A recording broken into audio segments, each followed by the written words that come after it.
On June 5, 2006, 3 maintenance workers were killed and a 4th was seriously injured in a violent explosion during a welding operation at a rural oil production field in Raleigh, Mississippi. The field was operated by Partridge Raleigh, a company that specializes in recovering oil from older, dormant wells. All the victims worked for Stringer's Oilfield Services, an independent contractor hired by Partridge Raleigh to install tanks and piping at the site. The following animation shows how unsafe work practices and a lack of training led to a tragic loss of life at the Partridge Raleigh oil field.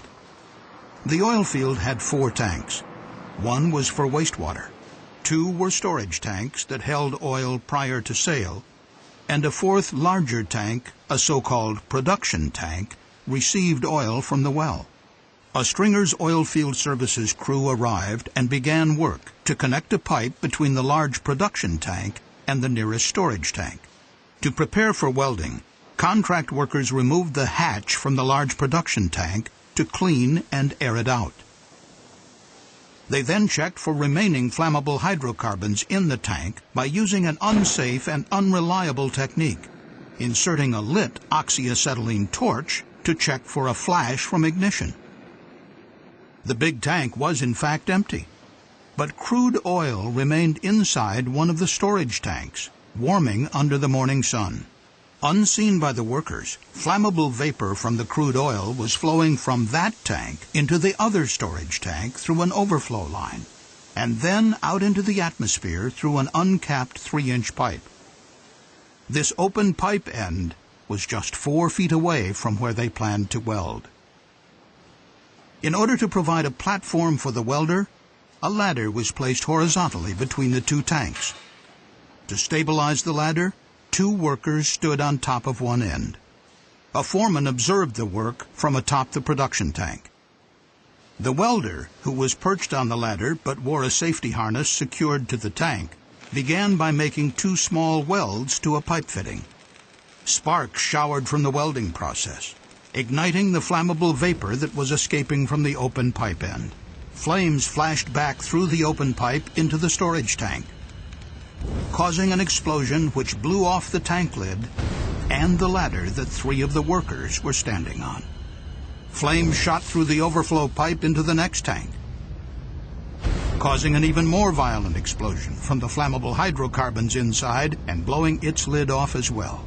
The first tank lid flew a distance of 50 feet. The other traveled 750 feet through the air. Only the welder, who had been wearing a safety harness, survived, but he suffered a broken hip and ankle.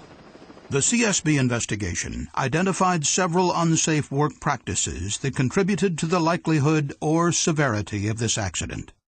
Prior to welding, workers only tested for the presence of hydrocarbons by inserting a lit acetylene torch into the production tank.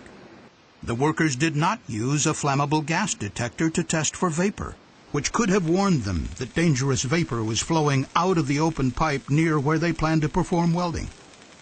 Another unsafe practice was not capping the open pipe, especially important since all the tanks were interconnected, and one contained a significant amount of crude oil. The CSB report also noted that the use of a makeshift work platform, the ladder braced by workers standing on top of the storage tank, unnecessarily put these 2 men in harm's way. They died when they fell from the exploding tank. The American Petroleum Institute, the National Fire Protection Association, and other organizations provide guidelines for safely performing hot work. Safe practices include issuing written hot work permits, ensuring work is performed only by trained personnel who understand the hazards, isolating areas where hot work will be performed from piping or tanks that contain flammable or combustible liquids by installing caps, blinds, or other physical devices, and using a gas detector to test for a flammable atmosphere before and during work. The CSB found that neither Partridge Raleigh nor its contractor, Stringer's Oilfield Services, followed OSHA requirements for burning and welding operations. The accident could have been prevented if these OSHA regulations had been followed. Accidents like this need not take place if companies follow regulations and safe work practices.